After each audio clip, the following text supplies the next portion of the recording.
সুৰাৰ বিপণীৰ সময়ক লৈ চৰম অস্বস্তিত ৰাজ্য চৰকাৰ। ব্যাপক প্ৰতিক্ৰিয়াৰ পিছতে সুৰ সলালে মুখ্যমন্ত্ৰীয়ে।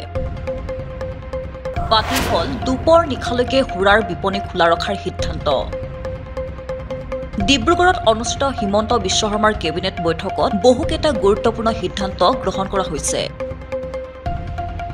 দোকান পোহাৰ খোলা ৰখাৰ ক্ষেত্ৰত কেবিনেটে ঘোষণা কৰিছে বিশেষ নীতি। কেবিনেটৰ অন্তত মুখ্যমন্ত্ৰী হিমন্ত বিশ্ব শৰ্মাই কয় যে গুৱাহাটী, ডিব্ৰুগড় আৰু শিলচৰত এতিয়া 24 ঘণ্টাই দোকান পোহাৰ খোলা ৰাখিবলৈ অনুমতি প্ৰদান কৰিছে। গুৱাহাটী, ডিব্ৰুগড় আৰু শিলচৰত দোকান পোহাৰ এতিয়া 24 ঘণ্টা খোলা ৰাখিব পাৰিব।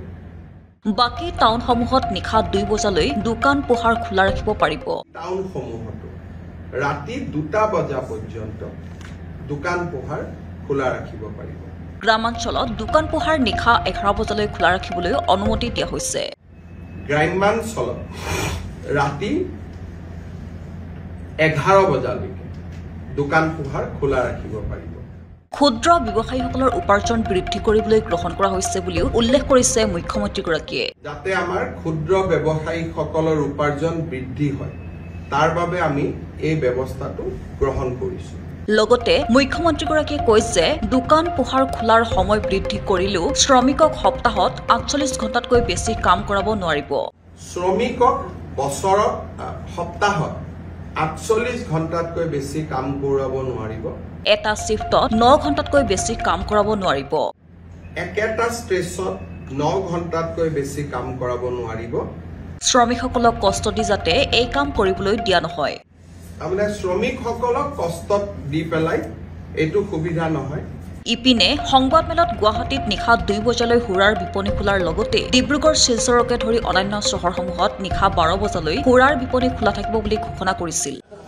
ৱাইন শ্বপখিনি 2টামান বজালৈকে, এতিয়া 12টালৈকে চলে। তেওঁলোকক পুৰা গোটেই ৰাতি নিদিও, তেওঁলোকক অলপ কমাই।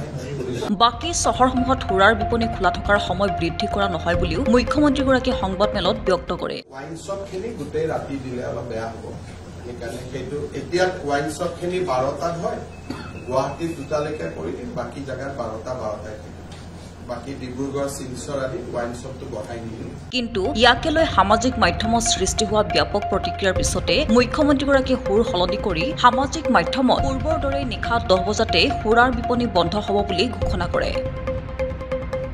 উল্লেখ্য যে যিটো সময়ত সুৰামুক্ত অসম গঢ়ি তুলিব লাগিছিল, সেই সময়তে ৰাজ্য চৰকাৰৰ সহযোগত এনেধৰণৰ পদক্ষেপে হতচকিত কৰিছে সচেতন মহলক।